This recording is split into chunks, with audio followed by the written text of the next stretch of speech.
12th of January, declared National Youth Day by the Indian government in 1985. Why 12th of January and why not any other day? 12th of January is the birthday of a man who died more than 100 years ago. He was just 39 when he died. Who was this man? I can tell you that many of my generation were very powerfully influenced by him. He was one of the great founders of the national modern movement of India. He died very young in 1902. But since his death, his influence has been even greater. Who was this man? A politician, a scientist, or a social reformer? In 1892, an unknown monk, a disciple of Ramakrishna Paramahansa, sat in thought at Kanyakumari. He had travelled all over India for 4 years. His heart bled over the poverty and misery of the masses. In his own words, he could not restrain his tears on seeing what he had seen. He hit upon a plan to spread the message of India to the world and raise the suffering millions of his country to their past glory. On 11th of September 1893, at the World Parliament of Religions in Chicago, this monk from a slave country stood to address the world. When he opened his lecture with the words, "Sisters and brothers of America,"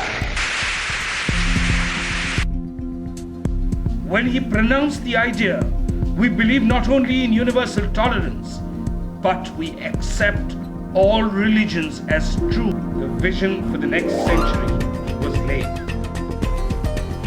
He became an instant rage.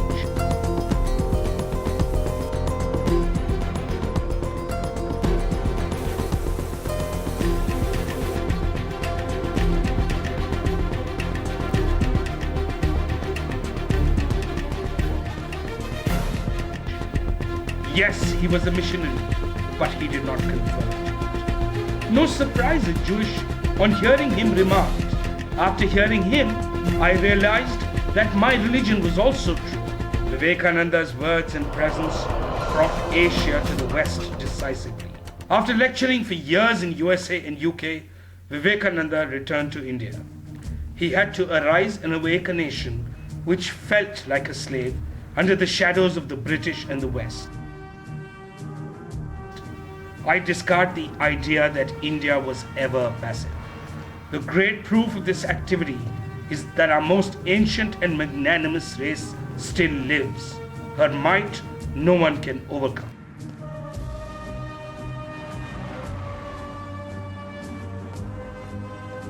He exhorted, "Our country requires heroes. Be heroes. Stand firm like a rock. What India wants is a new electric fire to stir up a fresh vigor in the national veins. Be brave, be brave. Man dies but once."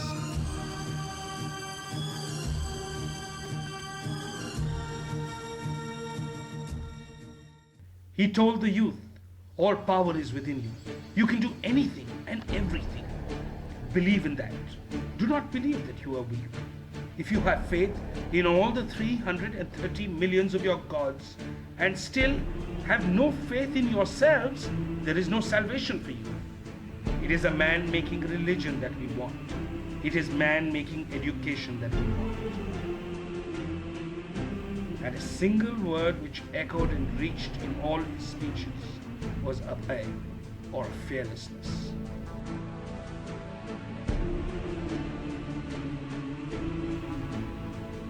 Astrology and all these mystical things are generally signs of a weak mind. Therefore, as soon as they are becoming prominent, we should see a physician, take good food, and rest.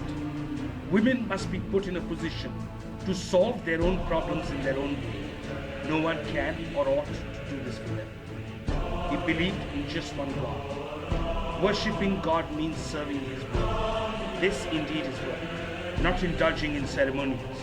Whether rice plate should be placed in front of God for 10 minutes or half an hour, that is lunacy. And all this while the living God is dying for want of food, for want of education.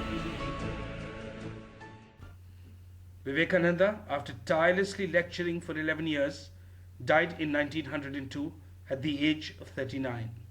The great Jagdish Chandra Bose said on his death, "Can we realize what that work has been? How one man did all this? When one is tired, it is best that he should sleep, but his deeds and teachings will walk the earth and waken and strengthen."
Who was Vivekananda?